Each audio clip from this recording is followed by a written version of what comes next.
عزيزي المستمع، رجعنا لك من جديد عشان ناخدك معانا ولو دقايق بعيد عن ضجيج الحياة وزحمة الهموم وملل المحتوى البصري.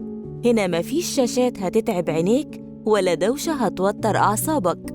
يلا غمض عينيك وخد نفس عميق وانسى كل المشاغل والضغوط. وأهلاً بيك معانا في حكاية جديدة من حكايات نسمة صوت.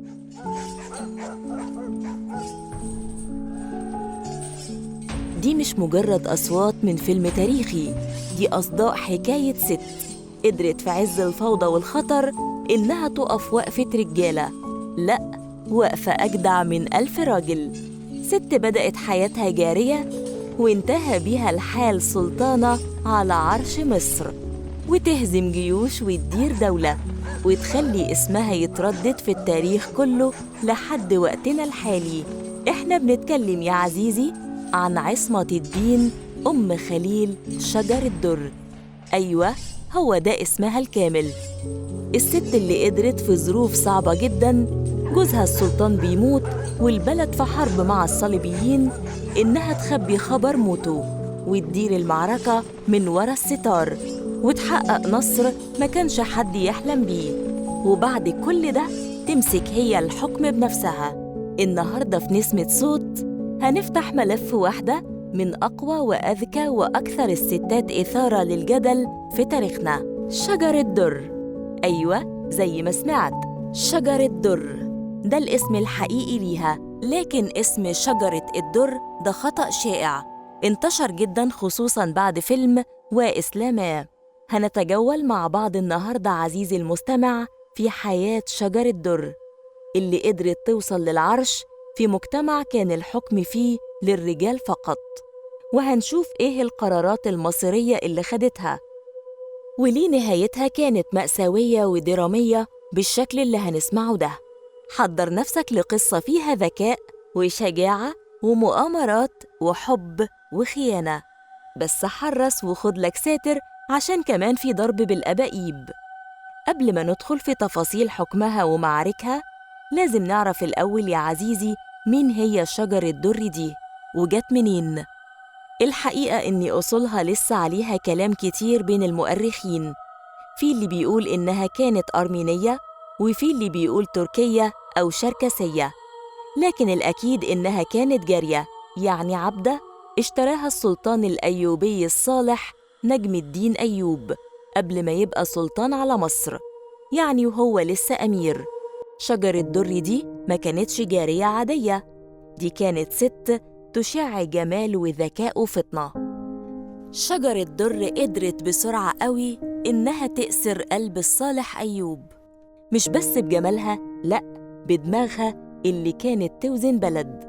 هو كمان حبها حب جنوني وأعتقها واتجوزها وخلف منها ابنه خليل اللي كانت بتحبه أكتر من عينيها، وبسبب خليل ده اتلقبت بأم خليل وخدت لقب عصمة الدين اللي بيدل على مكانتها. شجر الدر ما كانتش مجرد زوجة جميلة وقاعدة في القصر، دي كانت بتشارك جوزها السلطان الصالح أيوب في هموم الحكم، وكان بيثق في رأيها ومشورتها في كتير من الأمور. وفي عز ما مصر كانت بتستعد لواحدة من أخطر الحملات الصليبية على أراضيها، الحملة السبعة بقيادة لويس التاسع ملك فرنسا، حصلت المصيبة الكبيرة. السلطان الصالح أيوب اللي كان عيان أصلاً مات. تخيل الموقف يا عزيزي، البلد في حالة حرب والعدو على الأبواب، والسلطان اللي المفروض يقود الجيش مات.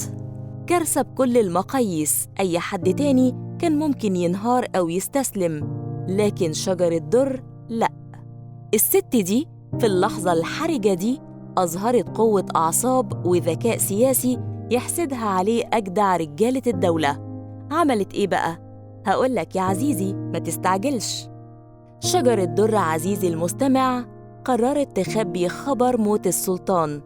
أيوة والله، خبت خبر موت جوزها عن الجيش وعن الشعب كله، إلا عن عدد قليل جداً من الأمراء المخلصين وكبير الطواشية. قالت إن السلطان عيان ومحدش يشوفه، وكانت الأوامر بتطلع باسمه كأنه لسه عايش، والأكل بيدخل أوضته عادي، وكل حاجة ماشية زي ما هي. كل ده عشان معنويات الجيش ما تنهارش، وعشان البلد ما تخشش في فوضى والعدو يستغل الموقف. تخيل واحدة ست في الموقف ده، حواليها قلق ومؤامرات، وجوزها ميت وعدو على الأبواب، وتقدر تمسك نفسها وتدير دولة بحالها في السر كده.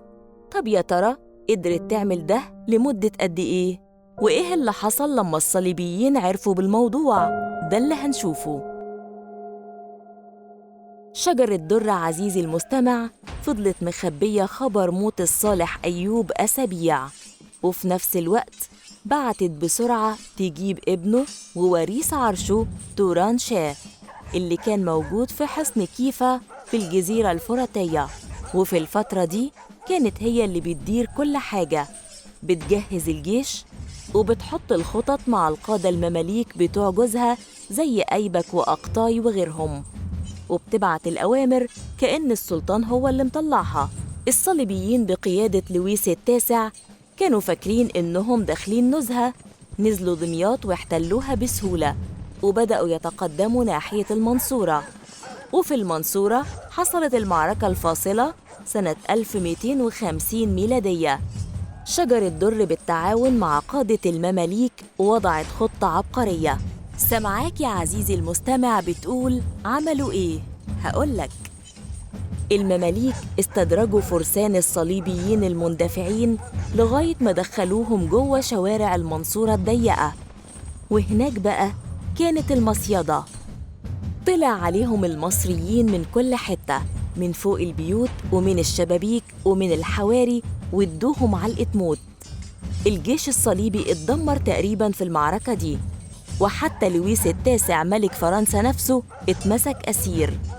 والنصر ده يا عزيزي، وكانت شجرة در لسه قاعدة في خيمتها بتدير المعركة من بعيد، ومحدش يعرف إن السلطان مات أصلاً. سمعاك عزيزي المستمع بتسأل عن توران شاه. بعد النصر الكبير ده وصل توران شاه ابن الصالح أيوب لمصر عشان يمسك الحكم. شجرة در سلمته كل حاجة وقالت له على سر موت أبوه، لكن يا فرحة ما تمت. توران شاه ده طلع عيل طايش ومغرور، ما بقاش عاجبه نفوذ المماليك البحرية اللي هم أبطال النصر الحقيقيين، ولا حتى مكانة شجرة در اللي حافظت على عرشه. بدأ يعملها وحش ويهددهم. طبعاً المماليك ما سكتوش. المماليك اللي شافوا إن توران شاه ده هيضيع تعبهم ويبهدل البلد، دبروا له مؤامرة وقتلوه بعد حكم قصير جداً ما كملش كام شهر. وبكده عرش مصر بقى فاضي. مين بقى اللي هيمسك الحكم في الظروف الصعبة دي؟ هنا بقى عزيزي المستمع المماليك عملوا حاجة ما تخطرش على بال حد في الزمن ده. نصبوا شجرة در سلطانة على مصر. أيوة، جارية سابقة أرملة السلطان بقت هي الحاكمة الرسمية لمصر. وده كان حدث جلل، يمكن يكون أول مرة في التاريخ الإسلامي، أو من المرات النادرة جداً إن ست تمسك منصب السلطان.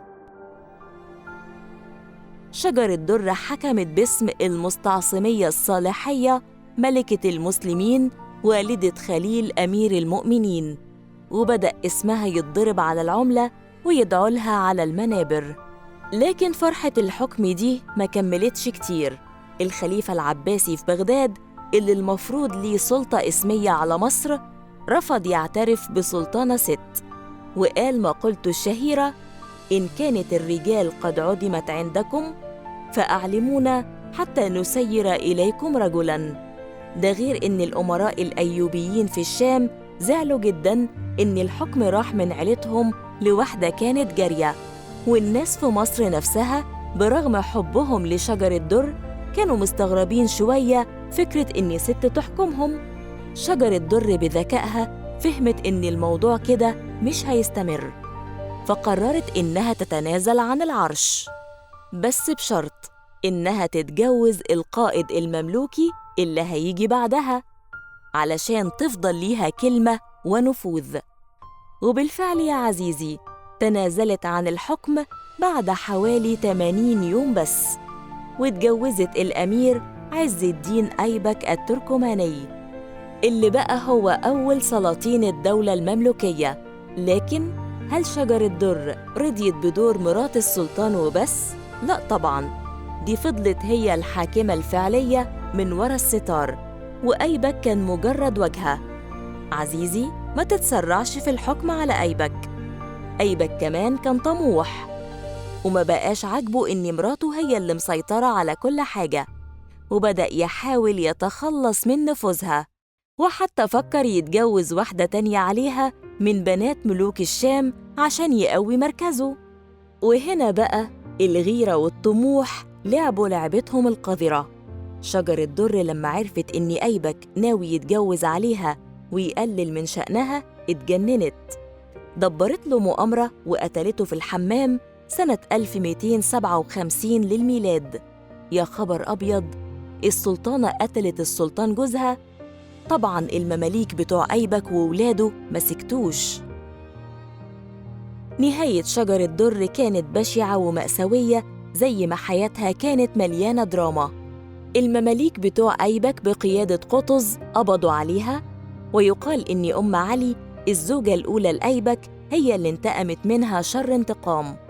أمرت جواريها يضربوا شجر الدر بالأبائيب الخشب على رأسها لغاية ما ماتت، وبعدين رموا جثتها من فوق سور القلعة.